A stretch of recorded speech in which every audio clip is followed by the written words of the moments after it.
Ada hal yang sederhana, tetapi ini besar sekali, yaitu tidak cebok pada saat kencing. Ini penyebab kedua. Walaupun ini bisa saya jadikan penyebab yang kesekian, tetapi memang saya sengaja angkat ini karena sesuatu yang dianggap remeh oleh orang. Cebok ini pada saat kencing, itu adalah bagian daripada syariat kita. Sunnah Nabi SAW, laki-laki dan perempuan duduk atau jongkok pada saat kencing. Jadi tidak berdiri. Karena tujuannya supaya tidak kepercik sana sini. Kapan kepercik ke pakaian kita, najis, walaupun kita sudah wudu tetap tidak sah sholatnya. Apalagi kalau orang dasarnya tidak cebok. Mungkin teman-teman yang pernah datang ke negara-negara non-muslim, tahu kalau mereka tidak peduli dengan cebok ini. Saya beberapa kali datangi negara-negara non-muslim, cukup banyak, bukan satu dua negara. Berulang-ulang kami datangi dengan undangan yang ada di sana dari kaum muslimin. Sulit sekali.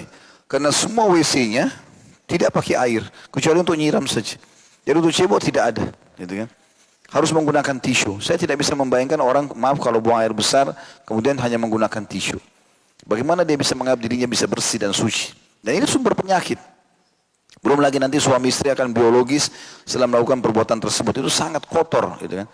Karena semua yang keluar, itu juga penelitian medis, yang keluar dari dua lubang ini, buang dari kemaluan, kalau air seni dan juga tinja dari dubur, dari bagian belakang, ini adalah ampas dan kotoran tubuh. Itu penyakit semua, makanya baunya nggak sedap, gitu kan?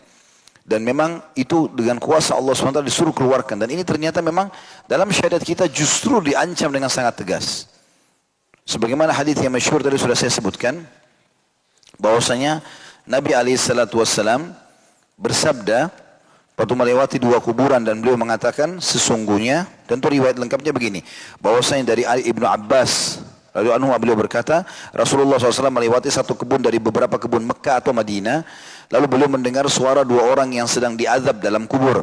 Lalu beliau bersabda, sesungguhnya keduanya sedang disiksa dan tidaklah keduanya disiksa karena perkara yang besar dalam pandangan keduanya. Tetapi ketahuilah, itu adalah perbuatan dosa besar. Yang pertama diazab lantaran tidak bersih dari buang air kecil.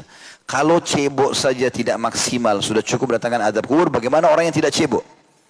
Kata ulama, kalau kencing saja sudah begini ancamannya, bagaimana kalau buang air besar? Allah SWT datangkan yang lebih ringan, supaya kita faham yang lebih besar daripada itu akan lebih berat hukumannya.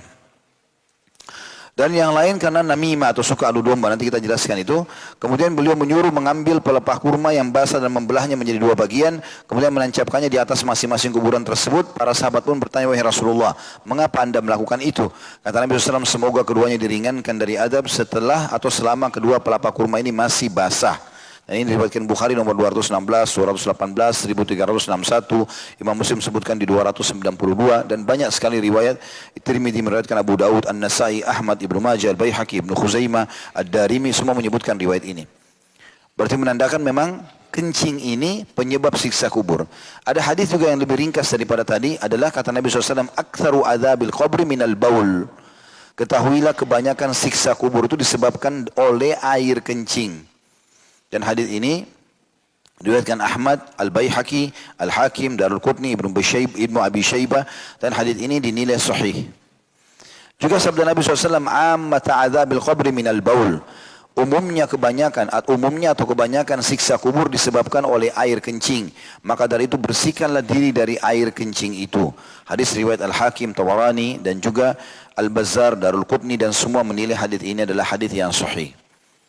Ya. Berarti teman-teman harus peduli dengan masalah ini. Berarti menandakan Islam peduli dengan masalah kebersihan. Sehingga kita tidak boleh menganggap remeh poin-poin seperti ini.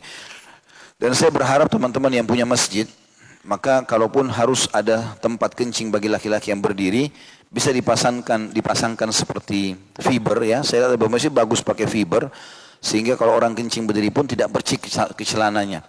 Ini satu program yang sangat bagus, menarik. Jadi kan daripada memang dibiarkan akhirnya terpercik sana sini. Juga sama dengan pencetan yang ada air, ya. Karena biasa kalau yang otomatis kita nanti pergi baru dia keluar airnya, maka kita tidak bisa cebok kita secara otomatis. Loh ya, ini kan masalah sepele, tapi sebenarnya harus diingatkan karena jangan cuma karena modern. Akhirnya banyak orang tidak bisa melakukan ceboknya dan ini najis, ini jadi dosa.